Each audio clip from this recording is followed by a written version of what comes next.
Hello दोस्तों, स्वागत है आप सभी का हमारे चैनल पर। पवन सिंह अपने एक लाइव स्टेज शो में बहुत कुछ बोल दिए थे जो कि बहुत ज़्यादा बवाल मचाया था, खूब वायरल भी हुआ था।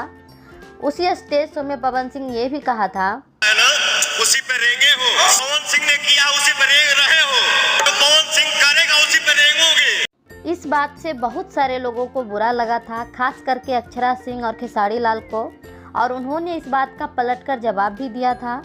जो जितना जानता है उतने में ही खेलता है। और एक शब्द कि मेरे खींचे हुए लकीरों पे दुनिया चलती है। कुछ लोगों के अहंकार है कि बहुत बड़ा एहसान कर दिए भोजपुरी के लिए।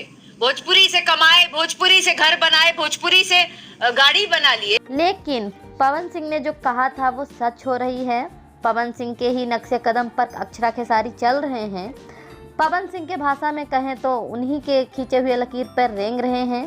तो कैसे, चलिए बताती हूँ। देखिए, यूट्यूब का सबसे बड़ा म्यूजिक चैनल है टी सीरीज। ये चैनल बना था 2006 में। 2006 से लेकर 2021 तक किसी भी भोजपुरी कलाकार का गाना टी सीरीज पर नहीं आया था। पहली बार 2021 में पवन सिंह का गाना टी सीरीज पर आया, जो कि एक रीमेक सॉन्ग था। उसके बाद 2022 में अक्षरा सिंह का भी एक गाना टी सीरीज पर आया, जो कि वो भी एक रीमेक सॉन्ग था। और सुनने में ये भी आ रहा है कि खेसारी लाल यादव का भी एक गाना टी सीरीज पर आने वाला है, जो कि वो भी एक रीमेक सॉन्ग होने वाला है। ये तो हुई पहली बात कि पवन सिंह के ही नक्शे कदम पर चल रहे हैं। और दूसरी बात कि पवन सिंह ही वो भोजपुरी कलाकार हैं जो कि पहली बार सलीम मर्चांट के साथ काम किए। सलीम मर्चांट, जिनको लोग सलीम सुलेमान के नाम से भी जानते हैं। सलीम जी बॉलीवुड के बहुत बड़े म्यूजिक डायरेक्टर हैं। इन्होंने पवन सिंह के साथ 3-4 गाने किए हैं। और अब अक्षरा खेसारी भी सलीम मर्चांट के साथ काम कर रहे हैं। अभी कल परसों ही रिलीज हुआ है खेसारी लाल यादव और अक्षरा सिंह का नया गाना सुनामी। इस गाने में भी म्यूजिक सलीम मर्चांट ही दिए हैं। और भी 2-3 प्रोजेक्ट आने वाला है खेसारी लाल और अक्षरा सिंह का सलीम मर्चांट के साथ। और तीसरी बात कि बॉलीवुड की या विदेश की हीरोइन को भोजपुरी में पहली बार पवन सिंह ही लाए हैं। पवन सिंह के ही गानों में पहली बार बॉलीवुड की और विदेश की हीरोइन दिखाई दी थी।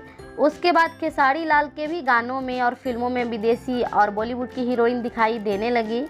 और अक्षरा सिंह भी बॉलीवुड के एक्टर के साथ काम करने लगी। उनके भी गानों में बॉलीवुड के और टीवी इंडस्ट्री के कई सारे एक्टर दिखाई देने लगे। और चौथी बात कि बॉलीवुड की सुपरहिट कोरियोग्राफर मुदस्सर खान पहली बार पवन सिंह के गाने को कोरियोग्राफ किए थे। उसके बाद अक्षरा सिंह भी अपने गाने को कोरियोग्राफी मुदस्सर खान से ही करवाने लगी। और खेसारी लाल का गाना रोमांटिक राजा का भी कोरियोग्राफी मुदस्सर खान ही किए थे। और पांचवी बात कि हिंदी गाने को पहली बार पवन सिंह ही रिमिक्स किए। और उसके बाद अक्षरा सिंह, खेसारी लाल यादव भी हिंदी गानों को रिमिक्स करने लगे। तो इन 5 बातों पर ध्यान दिया जाए तो अक्षरा सिंह, खेसारी लाल यादव पवन सिंह के ही नक्शे कदम पर चल रहे हैं। बाकी इन बातों पर आपका क्या राय है, कमेंट में ज़रूर लिखिएगा। वीडियो अच्छा लगा हो तो वीडियो को लाइक कर दीजिएगा।